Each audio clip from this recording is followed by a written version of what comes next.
જી નમસ્કાર, હું ટીઆર જાદવ. અમારી ચેનલમાં ફરીથી એક નવા વિડીયોમાં તમારું સ્વાગત છે. મિત્રો, તમે બધા મસ્ત હશો, મજામાં હશો. મિત્રો, આ વિડીયોમાં વાત કરીશું ગુજરાત પોલીસ ભરતી 2026, જેમાં head constable driver mechanic grade 1 માટેની જે ભરતી આવેલી છે, તો તેના માટે બેઝિક મિકેનિકલ MCQ ભાગ 2 અગાઉ ભાગ 1 વિશે ચર્ચા કરેલી, તો તે જોઈ લેજો. પ્લેલિસ્ટમાં જઈને તમને મળી જશે. તો મિત્રો, જે બેઝિક મિકેનિકલના જે IMP પ્રશ્ન છે તેના વિશે ચર્ચા કરીશું. તો ચાલો મિત્રો, જે આવનારી એક્ઝામમાં તમને ઘણા ઉપયોગી સાબિત થશે. લેથ મશીન પર વર્કપીસને પકડવા માટે સામાન્ય રીતે શેનો ઉપયોગ થાય છે? માપપટ્ટી, હથોડી, ચક, ડ્રીલ. તો તેનો સાચો જવાબ છે ચક. ચક એ લેથ મશીનનું મુખ્ય સાધન છે, જે ફરતા વર્કપીસને મજબૂત રીતે પકડી રાખે છે. એના પછી વાત કરીશું, પંપનો મુખ્ય ઉપયોગ શું છે? હવાનું દબાણ ઘટાડવા, વીજળી ઉત્પન્ન કરવા, પ્રવાહીને એક જગ્યાએથી બીજી જગ્યાએ ખસેડવા, કે તાપમાન ઘટાડવા. તો જે પંપ છે, તો પંપ યાંત્રિક ઉર્જાનો ઉપયોગ કરી પ્રવાહીના દબાણમાં વધારો કરે છે અને તેને ગતિ આપે છે. એટલે કે પ્રવાહીને એક જગ્યાએથી બીજી જગ્યાએ ખસેડવા માટે એનો ઉપયોગ થાય છે. એના પછી વાત કરીશું, નીચેનામાંથી કયું એન્જિનનું મુખ્ય અંગ છે? બ્રેક પેડલ, પિસ્ટન, પંખો, ટાયર. તો આમાં એન્જિનનું મુખ્ય અંગ કયું છે? તો પિસ્ટન. પિસ્ટન એ એન્જિનનો મહત્વનો ભાગ છે, જે સિલિન્ડરમાં ઉપર નીચે ગતિ કરીને ઉર્જા રૂપાંતરિત કરે છે. બી સાચો જવાબ છે. એના પછી વાત કરીશું, બેલ્ટ ડ્રાઈવનો ઉપયોગ શા માટે થાય છે? વસ્તુને ગરમ કરવા માટે, વસ્તુને કાપવા માટે, પાવર ટ્રાન્સમિશન માટે, ઘર્ષણ ઘટાડવા. તો બેલ્ટ ડ્રાઈવનો ઉપયોગ છે પાવર ટ્રાન્સમિશન માટે. બેલ્ટ અને પુલીનો ઉપયોગ કરી એક શાફ્ટ પરથી બીજા શાફ્ટ પર પાવર ટ્રાન્સફર કરવામાં આવે છે. એના પછી વાત કરીશું, લુબ્રિકેશનનો મુખ્ય હેતુ શું? જે લુબ્રિકેશન છે, તો ઘર્ષણ ઘટાડવું, ઝડપ ઘટાડવી, કિંમત વધારવી, મશીનનું વજન વધારવું. તો જે લુબ્રિકેશન છે એનો મુખ્ય હેતુ છે લુબ્રિકન્ટ ઘર્ષણ ઘટાડે છે. લુબ્રિકન્ટ જે બે સપાટી વચ્ચે પાતળો પડ જે બનાવીને ઘર્ષણ અને ઘસારો ઘટાડે છે. આ પણ IMP પ્રશ્નો છે મિત્રો. આ ટાઈપના પરીક્ષામાં પ્રશ્નો આવી શકે છે. બોઇલર શું કાર્ય કરે છે? ડીઝલ બનાવે છે, હવાને ઠંડી કરે છે, પથ્થર તોડે છે, પાણીમાંથી વરાળ બનાવે છે. તો બોઇલરનું કાર્ય શું છે? તો કે પાણીમાંથી વરાળ બનાવે છે. તો બોઇલર એક બંધ પાત્ર છે, જેમાં બળતણ બાળીને પાણીને ગરમ કરી વરાળમાં રૂપાંતરિત કરવામાં આવે છે. ઓપ્શન ડી સાચો જવાબ છે. એના પછી વાત કરીશું, બેરિંગનો ઉપયોગ શેના માટે થાય છે? વર્કપીસને કાપવા માટે, ઉર્જા સંગ્રહ કરવા માટે, શાફ્ટને સપોર્ટ આપવા અને ઘર્ષણ ઘટાડવા, દિશા બદલવા. તો બેરિંગનો મુખ્ય ઉપયોગ છે શાફ્ટને સપોર્ટ આપવા અને ઘર્ષણ ઘટાડવા. બેરિંગ ફરતા ભાગોને ટેકો આપે છે અને તેમની વચ્ચેનું ઘર્ષણ ઓછું કરે છે. એના પછી વાત કરીશું, નીચેનામાંથી કઈ વસ્તુ હાઇડ્રોલિક સિસ્ટમમાં વપરાય છે? તેલ, લાકડું, રેતી, કોલસો. જે હાઇડ્રોલિક સિસ્ટમ, તો એમાં તેલ વપરાય છે. તો હાઇડ્રોલિક જે સિસ્ટમ છે, દબાણ હેઠળના પ્રવાહી સામાન્ય રીતે તેલ દ્વારા શક્તિ વહન કરે છે. બરાબર, તો એમના માટે એ ઓપ્શન સાચો જવાબ છે, હાઇડ્રોલિક સિસ્ટમ. હાઇડ્રોલિક અને ન્યુમેટિક સિસ્ટમ આપણે જે બેઝિક મિકેનિકલમાં આવે છે, હાઇડ્રોલિક અને જે ન્યુમેટિકમાં એરનો ઉપયોગ થાય છે, જ્યારે હાઇડ્રોલિકમાં તેલનો ઉપયોગ થાય છે. હાઇડ્રોલિકનો મતલબ કે પાણી. વર્નિયર કેલિપરનો ઉપયોગ શું માપવા માટે થાય છે? તાપમાન, વજન, ઝડપ, કે ચોકસાઈ, લંબાઈ અને વ્યાસ. તો વર્નિયર કેલિપરનો ઉપયોગ થાય છે ચોક્કસ લંબાઈ અને વ્યાસ માપવા. વર્નિયર કેલિપર ખૂબ જ ચોકસાઈથી બહારનો વ્યાસ, અંદરનો વ્યાસ અને ઊંડાઈ માપી શકે છે. ઓપ્શન સી સાચો જવાબ છે. એના પછી કપલિંગનો ઉપયોગ શા માટે થાય છે? તો બે શાફ્ટને જોડવા માટે, મશીનને તોડવા માટે, ચિપ્સ દૂર કરવા, રંગ કરવા માટે. તો કપલિંગ એનો ઉપયોગ છે બે શાફ્ટને જોડવા માટે. કપલિંગનો ઉપયોગ બે અલગ અલગ શાફ્ટને એક સાથે જોડીને પાવર ટ્રાન્સમિશન કરવા માટે થાય છે. ઓપ્શન એ સાચો જવાબ છે. નેક્સ્ટ પ્રશ્ન, કમ્પ્રેસરનો મુખ્ય હેતુ શું છે? કમ્પ્રેસરનો જે મુખ્ય હેતુ શું છે? વાયુ અથવા હવાનું દબાણ વધારવું, પાણીની ઝડપ વધારવી, હવાનું તાપમાન ઘટાડવું, બળતણ બાળવું. તો કમ્પ્રેસરનો મુખ્ય ઉપયોગ છે વાયુ અને હવાનું દબાણ વધારવું.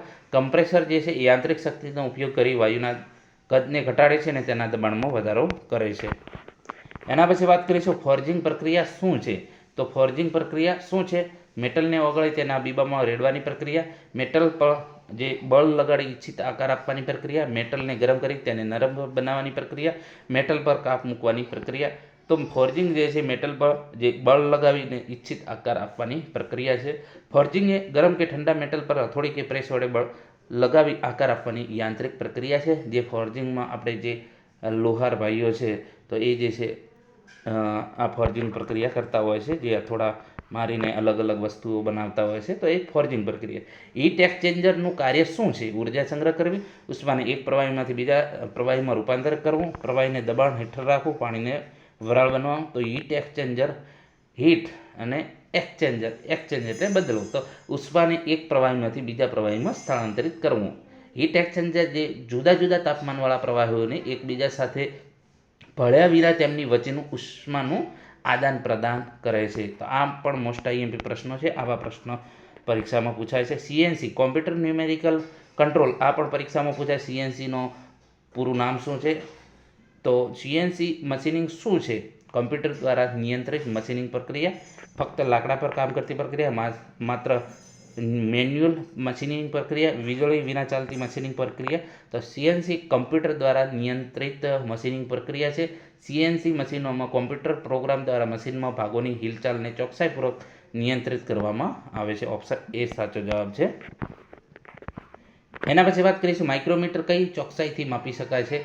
માઇક્રોમીટર શું અથવા તો કયું ચોકસાઈપૂર્વક સાથે માપી શકે છે?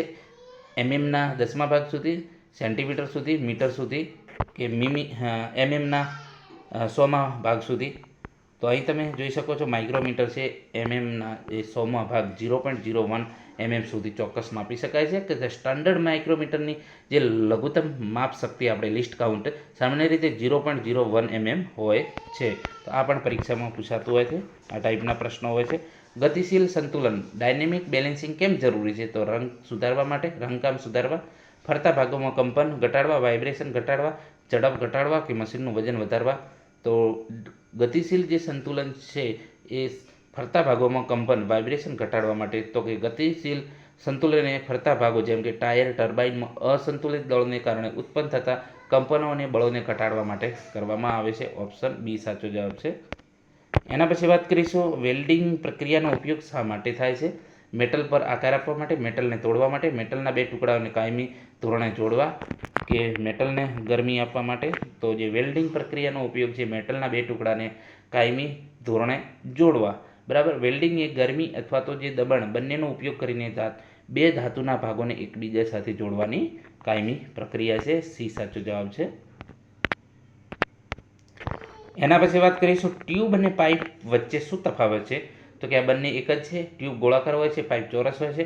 ટ્યુબ ચોક્કસ આકારની જાડી સાથે ઉચ્ચ દબાણ માટે વપરાય છે, જ્યારે પાઇપ પ્રવાહી વહાવવા માટે થાય છે.